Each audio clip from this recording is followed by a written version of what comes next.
Alors bonjour tout le monde, bienvenue à ces portes ouvertes. Je m'appelle Olivier Desvoignes et je fais partie d'un collectif qui s'appelle Microsillon avec ma collègue Marianne Guarino-Huette. Et c'est en collectif qu'on est responsable de cette orientation master en art visuel qui s'appelle le master Transforme, Art et Société.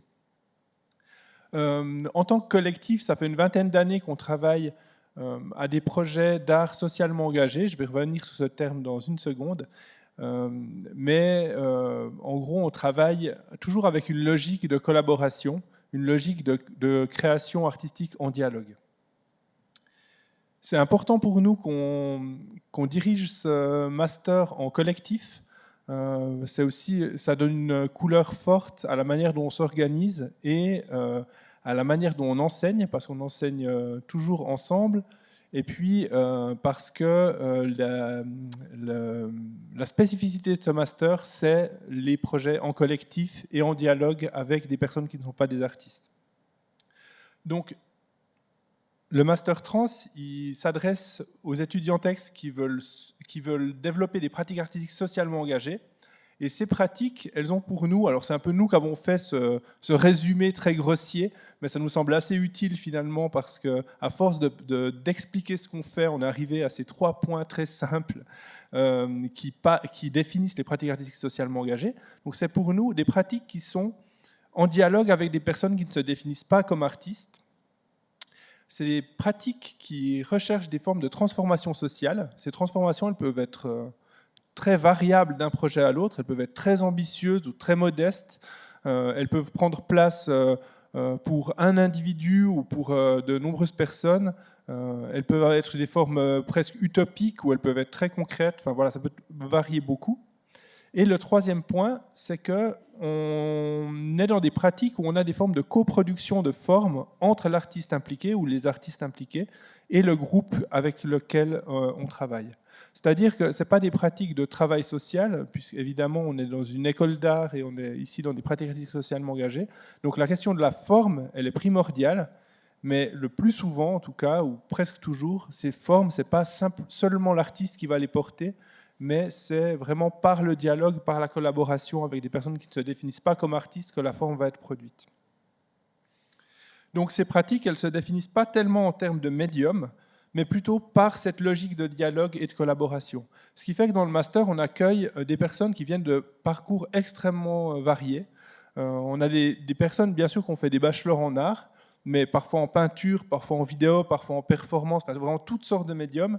Et on a aussi des gens qui viennent de l'université, qui ont étudié l'anthropologie, qui ont étudié le journalisme, qui ont étudié la géographie. On a aussi beaucoup de gens qui viennent de design, en mode beaucoup ces derniers temps, aussi en graphisme.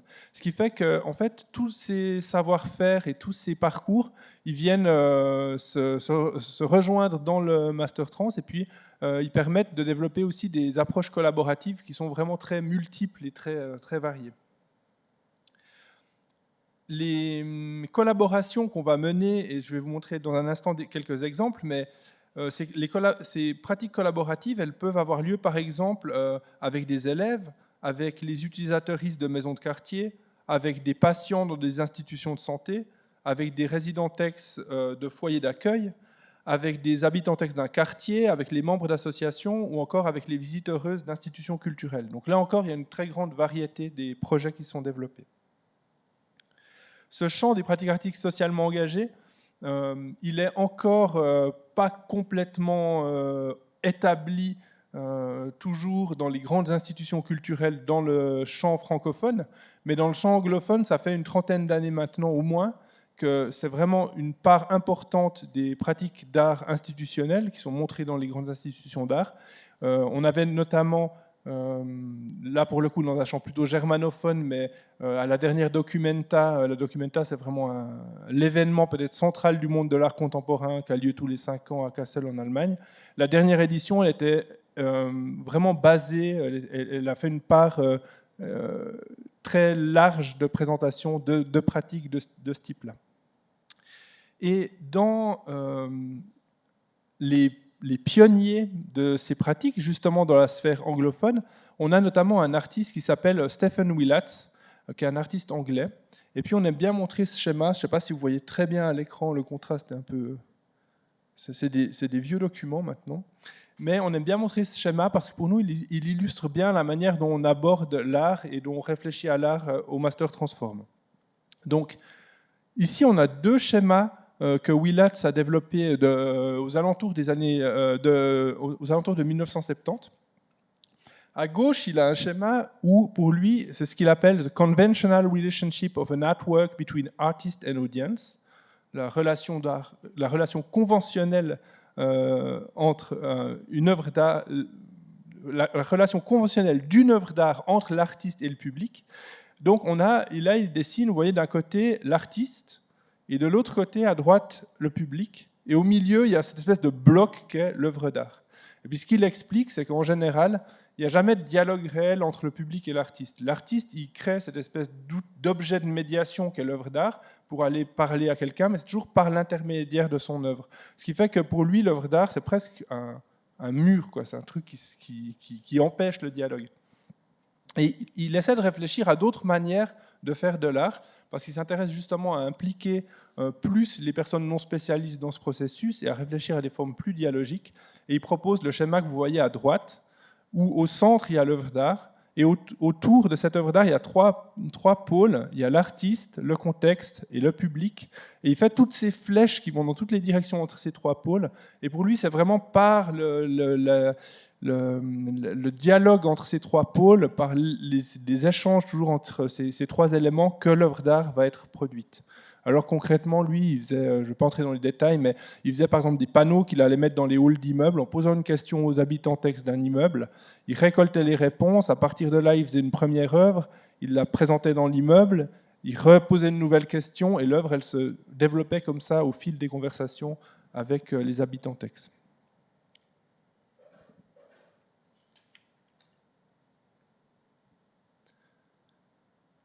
Alors, j'aimerais vous montrer maintenant, après cette approche un peu historico-théorique, comment ça s'incarne concrètement dans le quotidien du Master Transform, en vous montrant l'exemple de plusieurs projets collectifs qui ont été développés ces dernières années.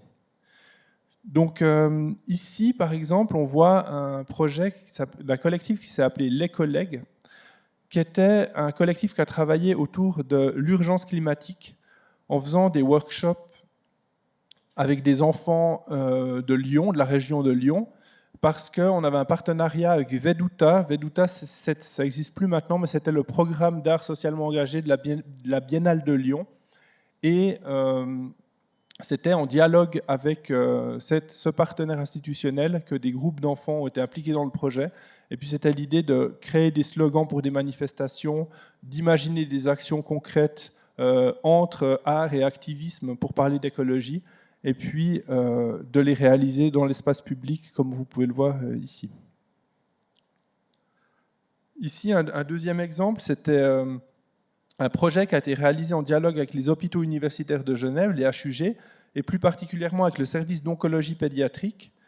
Et le projet, c'était une série d'échanges entre les membres du corps médical et des patientes et patients, et ce groupe d'artistes.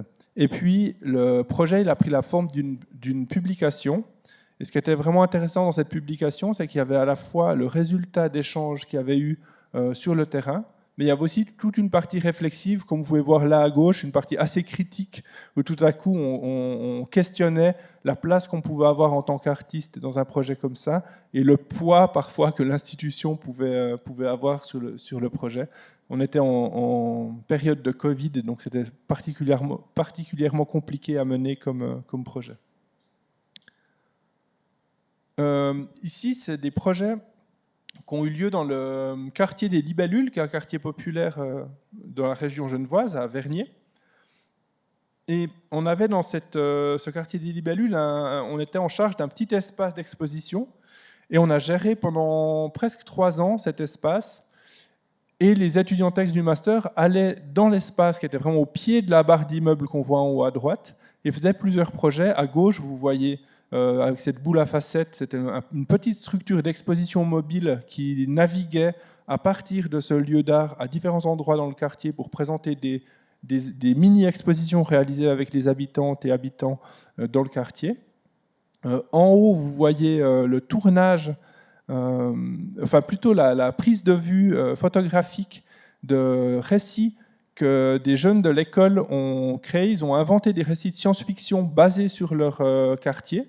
Et par la photographie et par l'usage de trucage, etc., ils ont mis en scène des récits un peu fantastiques de leur quartier, qui étaient des récits dans lesquels ils sont eux-mêmes impliqués, puisqu'ils étaient représentés sur les photos. Et puis, en bas à droite, vous voyez une structure qui s'appelait le Tipinema, qui était un mini-cinéma mobile qui a été inventé et réalisé par un groupe d'étudiantes et d'étudiants, qui était une toute petite structure, on pouvait entrer à 3 dedans. Et l'idée, c'est qu'ils amenaient cette structure, notamment sur la colline qu'on voit là, parce qu'il y avait des aires de jeu tout autour. Et les enfants voyaient ça, étaient intrigués, entraient, et à l'intérieur, ils avaient tout le matériel pour produire un film. Ils avaient des caméras, ils ressortaient, ils pouvaient faire des images. Ensuite, ils faisaient un montage à l'intérieur. Puis après, c'était aussi un lieu de projection. Parfois, ils ouvraient, comme on voit là, une des parties, et puis on pouvait projeter sur la toile les films qui avaient été réalisés. Un autre projet aussi dans ce quartier des Libellules, qui est un atelier de céramique qui a été réalisé avec un groupe d'usagères de la maison de quartier qui venaient à la maison de quartier pour apprendre le français. C'était que des femmes qui venaient d'arriver ou qui étaient arrivées depuis quelques mois ou quelques années à Genève. Elles suivaient des cours d'alphabétisation dans cette maison de quartier. Et en collaboration avec elle, le groupe a produit toute une exposition de céramique qui a été produite aux Libellules et ensuite exposée au musée de l'Ariana. C'est l'image qu'on voit en bas. Et pour vous montrer un peu la diversité des pratiques, ici quelque chose d'assez différent. C'est aussi un projet collectif qui a été mené par un collectif qui s'appelle Dans de Lyon. Et Dans de Lyon, il s'intéressait à la question de la pédagogie et l'espèce d'une approche assez critique de la pédagogie, de réfléchir à comment les enfants pouvaient apprendre par eux-mêmes de manière autogérée, etc. Et puis, ils ont réfléchi à ces questions pendant plusieurs mois. Et ensuite, ils ont eu l'opportunité de travailler avec l'artiste suisse Thomas Hirschhorn, qu'on voit sur l'image au fond à gauche, qui leur a proposé de venir occuper une partie de l'espace sur une espèce de sculpture géante. Je ne sais pas si vous êtes familière et familier avec son travail, mais il fait des espèces d'immenses installations qui sont des sortes de presque des mini-villages avec plein d'espaces différents, plein d'activités différentes. Il avait réalisé ça en 2019 devant la gare de Bienne. Et le groupe d'étudiantes et d'étudiants ont passé les 2 mois d'été à plein temps là-bas pour réaliser leur projet. Ils avaient cette espèce d'antenne dans la sculpture de Thomas Hirschhorn et ils invitaient les enfants de Bienne à venir faire des balades avec eux. Il y avait tout un travail sur la géographie urbaine et la cartographie qui était réalisé en collectif avec les enfants. L'année dernière, il y a eu 2 projets collectifs principaux, c'est pas vrai, 3, pardon, mais j'ai que 2 slides. Le premier, c'était un projet de marché qui a eu lieu au Forum Meyrin, donc dans un espace public géré par le service culturel de la ville de Meyrin. Et puis, l'idée du groupe d'étudiantes qui a développé ce projet, c'était de réfléchir à la question de la valeur et de l'échange, d'essayer de réfléchir à des modes alternatifs d'échange qui n'engagent pas un échange monétaire. Alors, les étudiantes pendant plusieurs mois ont contacté plein d'associations, plein d'actrices du quartier, leur ont proposé d'avoir un stand dans le marché avec la consigne qu'ils ne pouvaient avoir aucun échange monétaire sur place. Donc chacune et chacun a inventé une manière d'échanger ce qui était amené sur le marché. Donc vous pouvez parfois, le plus souvent, on avait des échanges de services où on récoltait des idées, où on récoltait des productions artistiques en échange d'un objet, des choses de cet ordre-là. Ici, on a un projet qui est un projet de cabane qui a été réalisé dans différents endroits, mais notamment à la Maison Rousseau et Littérature. Et c'était l'idée du groupe qui a développé ce projet, de développer un espace qui soit agréable pour des groupes d'enfants pour venir faire de la lecture. Donc on avait cette espèce d'environnement un peu comme ça, fabuleux à l'intérieur, où on faisait entrer les enfants, et puis il y a eu plusieurs moments où soit c'était des lectures qui étaient organisées par les étudiantes et étudiants eux-mêmes qui avaient sélectionné des textes, et puis il y avait un partage de lecture, soit il y avait des personnes de l'extérieur, notamment des conteurs et conteuses qui étaient invités à venir parler dans cette cabane. Et le troisième projet, je n'ai pas d'image là aussi parce que pour le groupe c'était important de ne pas documenter ça. C'est un groupe qui est resté qui a beaucoup réfléchi à son propre statut d'étudiant texte dans ce contexte et puis à des questions éthiques. C'est un groupe qui a travaillé avec le Foyer des Tattes. Le Foyer des Tattes, c'est un lieu d'accueil pour des personnes migrantes qui n'est pas très loin d'ici. Et puis, le groupe a développé un atelier artistique, c'est-à-dire qu'ils ont identifié au fil des mois qu'ils ont passés dans le centre d'hébergement que beaucoup des résidentes et résidents avaient une pratique artistique mais ne pouvaient plus la mener de par leur déplacement, de par la précarité dans laquelle ils étaient actuellement. Et ils ont développé un espace et mis à disposition du matériel pour pouvoir accompagner ces personnes à reprendre leurs activités artistiques. Tous ces projets, ils viennent se condenser dans des publications annuelles. J'en ai quelques-unes ici, vous pouvez en prendre tout à l'heure. Et on est au 5e étage dans le bâtiment bleu de l'autre côté de la route. Vous pouvez aussi passer nous voir là-haut, voir nos publications, etc. Elles sont aussi sur le site web, je vous donnerai l'adresse tout à l'heure. Ces publications annuelles, c'est avant tout le lieu pour terminer les projets collectifs. Pour nous, c'est vraiment très important qu'il y ait une part réflexive dans ces projets collectifs. Le plus souvent, dans le monde professionnel, quand on fait ce type de pratiques, que ce soit des pratiques artistiques socialement engagées ou de la médiation culturelle, on a très peu souvent l'occasion de parler de son travail, d'écrire sur son travail, de réfléchir à son travail et de diffuser ce qu'on a fait dans son travail. C'est quelque chose qu'on constate vraiment de manière récurrente en discutant avec toutes les personnes qui travaillent dans ces champs-là. Et on a envie d'utiliser l'occasion d'être dans une école d'art et d'avoir le temps de le faire, les moyens de le faire pour vraiment ouvrir cet espace réflexif. Donc les projets que je vous ai présentés, ils prennent cours sur 3 semestres. Et le 4e semestre, on se concentre sur l'écriture d'un article réflexif qui est ensuite publié chaque année. Alors, en plus de ces projets collectifs, donc tous les projets que je vous ai présentés là, la manière dont ça fonctionne, c'est vous entrez dans le master, l'équipe enseignante vous propose 2 ou 3 cadres, ça dépend des années. Maintenant, on a des groupes plutôt de 10 personnes, donc on fait plutôt 2 projets par an. Et à partir de ces cadres, vous choisissez un des cadres, ça forme 2 groupes ou 3 groupes, et puis pendant les 2 ans, vous allez travailler dans ce cadre-là. Pour nous, cette question du long terme, elle est primordiale. Dans ces pratiques-là, on revient toujours à ces questions-là. Comment on peut produire un effet si on n'est pas engagé à un endroit avec un petit groupe de personnes sur le long terme? C'est vraiment essentiel de permettre ça, de permettre ce travail au long cours. Et puis, je voulais ajouter un point qui m'échappe juste là, ça va me revenir. Donc, il y a ces projets qui ont lieu sur les 2 années. Et puis, en parallèle à ça, chacune et chacun continue à développer un projet personnel. Ça, c'est vraiment les 2 pôles principaux du master, le projet collectif et la pratique personnelle. Dans ces pratiques personnelles, là, je vais vous montrer quelques exemples. On est évidemment, puisque les personnes qui ont rejoint ce master sont intéressées par ces questions, on est aussi très souvent dans des formats collaboratifs, dans des questionnements politiques et sociaux, mais chacune et chacun a la liberté de développer son propre projet. Oui, voilà ce que je voulais ajouter sur les projets collectifs. Pour les projets collectifs, il y a un point extrêmement important pour nous, c'est que ce n'est pas des commandes. C'est-à-dire qu'on ne va jamais avoir, tout à coup, par exemple, là, le projet que je vous ai montré avec le Forum Meyrin, ce n'est pas la ville de Meyrin qui nous a dit on aimerait que vous réalisiez un marché là, vous avez 2 ans pour le faire. C'est jamais comme ça.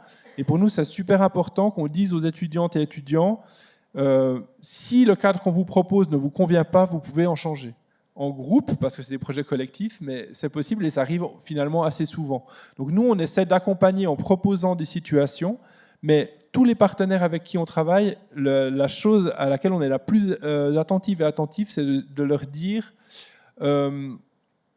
on veut garder. C'est les étudiants en texte qui vont inventer un projet. C'est des artistes, ils ont une liberté artistique, ils ont une force de proposition, et en aucun cas on veut que ce soit vous qui leur disiez quoi faire. Donc, ça semble un peu bête comme ça, mais en fait, souvent, on est dans d'autres cadres, on est quand même souvent confronté à ça, où les partenaires sont plus souvent dans une logique de commande. Donc là, c'est absolument pas le cas. Voilà, alors quelques exemples des pratiques personnelles. Ici, le travail de diplôme de Cindy Cedeno. Cindy avait travaillé sur la question de la percussion et de comment utiliser la percussion à des fins politiques, et avait fondé, à partir de son passage dans le master, un collectif de percussion féministe qui est devenu un collectif très actif. Peut-être vous l'avez déjà croisé dans des manifs féministes ou différentes manifs en ville de Genève, manifs ou événements. Cindy, maintenant, elle est responsable des projets de médiation pour Filmar, le festival de films d'Amérique latine qui a lieu à Genève. Ici, c'est un projet personnel, mais réalisé quand même à plusieurs, parce que même si on offre cet espace pour la pratique personnelle, souvent, par affinité, les gens décident de quand même travailler ensemble aussi pour cette partie. Ici, c'est Camille Sevet et Déborah Bron qui avaient fait tout un travail sur la ruralité et sur comment amener des formes artistiques dans des lieux où on a peu de propositions culturelles et où on n'a pas l'habitude d'être confronté à l'art contemporain. Un travail qu'elles ont développé sur un très long cours, parce qu'elles l'ont commencé pendant le master. Elles ont ensuite obtenu le prix Art et Humanité, qui est un prix qui est décerné chaque année par la Croix-Rouge Genève et la Aide.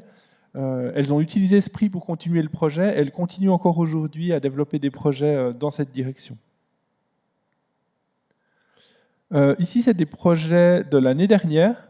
On voit en haut le projet de Mathilda Flores qui avait travaillé avec un espace alternatif des grottes qui s'appelle l'Autre Resto, qui est un espace qui a fermé maintenant, sauf erreur, ou en tout cas qui était sur le point de fermer.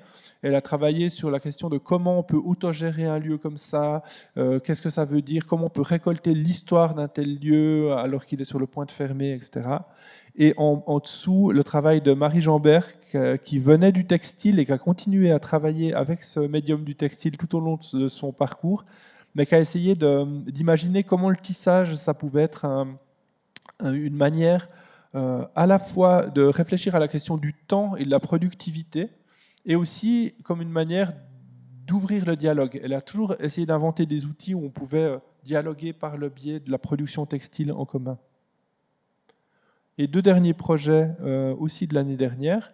Le travail de diplôme tout en haut à gauche de Sarah Azeg, qui a travaillé beaucoup sur la question du handicap et de sa représentation, et qui a inventé des outils, comme on le voit là aussi, des outils très concrets pour vivre mieux au quotidien sa situation de personne handicapée. Au centre, un projet par Léa Gaz, qui était un documentaire qu'elle a tourné avec un groupe de jeunes qu'elle a impliqué pendant, là aussi, 2 ans, c'est les 2 ans du master, sur les premiers pas dans la sexualité d'un groupe de jeunes, en abordant notamment beaucoup la question de la non-binarité. Et puis à droite, le travail de Lauriane Isler, qui a travaillé sur les violences faites aux femmes en développant un projet de film avec des marionnettes. On voit ici une des marionnettes qui est présentée. Voilà, vous avez des questions jusque-là? Ça va? Alors ici, on a fait une petite slide avec l'équipe.